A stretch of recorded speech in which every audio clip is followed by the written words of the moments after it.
Om Swastiastu. Baik, di sini saya akan mempresentasikan tentang tantangan penerapan AI dalam dunia pendidikan. Sebelum itu, kami akan perkenalkan diri. Perkenalkan, nama saya Wayan Andika Dharma Putra dengan NIM 2501010070. Perkenalkan, nama saya Dewakan Madirasta Baladika Dikusuma dengan NIM 2501010074. Baik, dimulai dari pengertian AI yang akan dijelaskan oleh Mister. Nah, jadi AI itu atau biasanya istilah kerennya adalah artificial intelligence atau dalam bahasa Indonesia juga bisa disebut dengan kecerdasan buatan. Nah, AI itu merupakan suatu teknologi mesin yang memungkinkan dia tuh bisa dapat berpikir seperti manusia. Nah, jadi tujuan AI itu adalah dia tuh berfungsi untuk sebagai alat bantu yang untuk membantu kegiatan sehari-hari manusia. Dan AI itu juga terdapat tiga jenis yang biasa digunakan, seperti natural language processing, AI generatif, dan machine learning.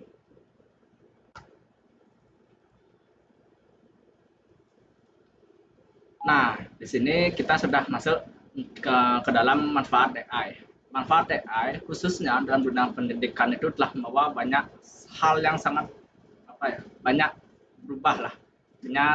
Banyak dari segi peserta didik maupun pendidik itu mulai berkreasi dan merasa sangat terbantu oleh adanya AI ini. Contohnya itu dari para peserta didik atau kita ini manfaat AI itu sangat membantu dalam proses pembelajaran seperti untuk membantu kita dalam menyelesaikan tugas-tugas yang rumit serta untuk merekas materi-materi yang cukup kompleks.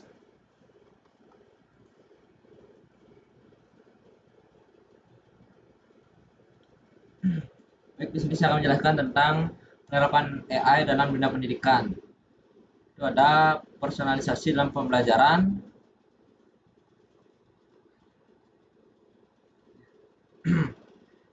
Setiap siswa itu mendapat materi sesuai gaya belajar, kemampuan, dan kecepatan masing-masing. Dan yang kedua itu ada pembelajaran adiktif, yaitu kesulitan dan proses siswa diidentifikasi secara otomatis sehingga materi berikutnya disesuaikan secara real time.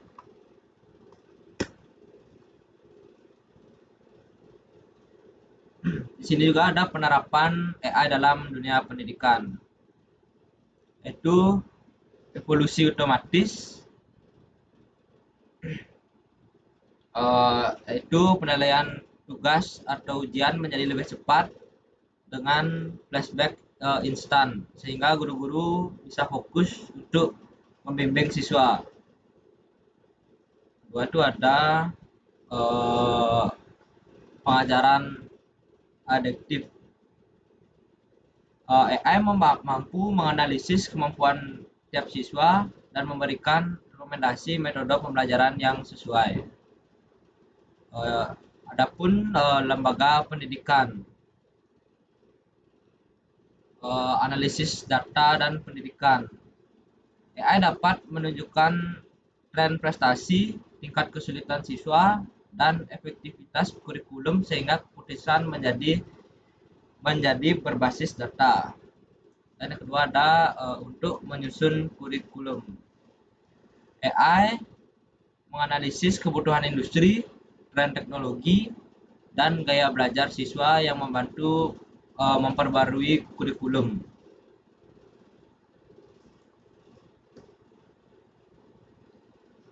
Di sini ada tantangan AI dalam dunia pendidikan.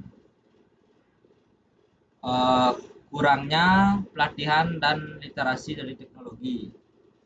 Banyak guru yang memiliki kemampuan teknis untuk menggunakan AI secara opsional. Kurangnya pelatihan menyebabkan pemanfaatan AI tidak maksimal atau bahkan salah digunakan. Itu yang kedua ada kekhawatiran AI menggantikan pendidikan. Beberapa pendidikan merasa perannya terancam karena AI dapat memberikan materi, menilai tugas, dan membantu mahasiswa. Hal ini menimbulkan kecemasan dalam retensi terhadap penggunaan AI. Ketiga itu ada kesulitan akses dan kesenjangan teknologi. Tidak semua mahasiswa memiliki perangkat internet stabil dan lingkungan belajar yang mendukung penggunaan AI. Hal ini menciptakan ketidakmaksaan dalam proses pembelajaran.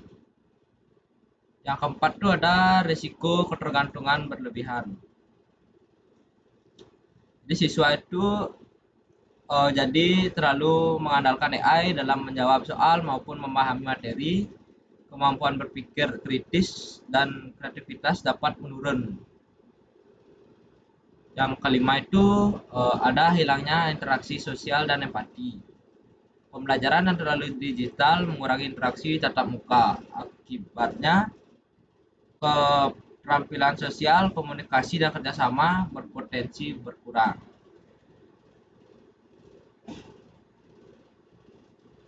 Baik, di sini strategi akan dijelaskan oleh Hasto. Baik, terima kasih sudah menjelaskan sebelumnya. Di sini selanjutnya adalah strategi dalam bagaimana kita tuh bisa mengatasi tantangan dari permasalahan AI tersebut. Mungkin bisa dimulai dari peserta didik. Para peserta didik itu mungkin strateginya bisa mengikuti kegiatan edukasi literasi digital yang membahas tentang penggunaan AI dengan bijak. Ini tuh mengapa kami itu lebih menyarankan untuk mengikuti kegiatan edukasi itu karena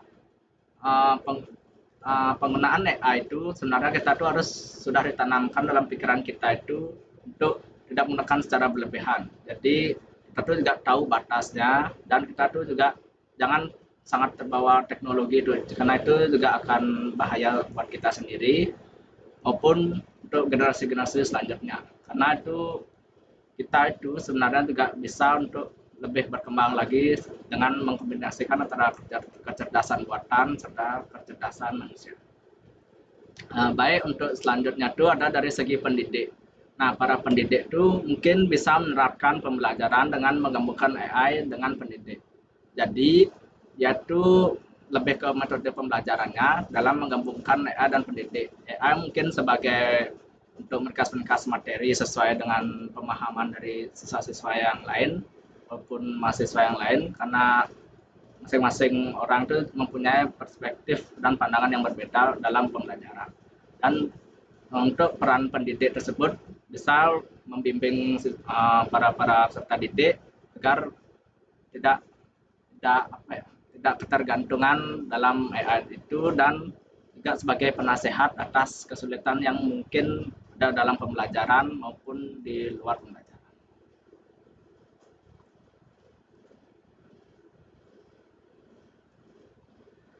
Di sini kita sudah masuk sesi terakhir ya teman-teman.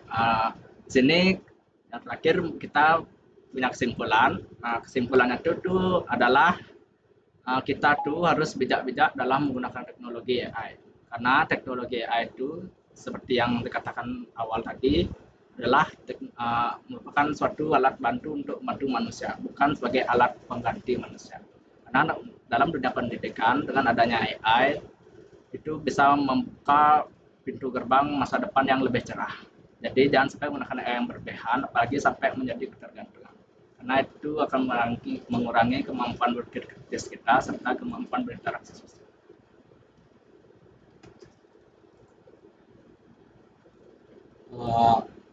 Baik, sekian presentasi dari kami berdua. Mohon maaf jika ada salah kata. Kami tutup dengan Om Santi Santi Santi.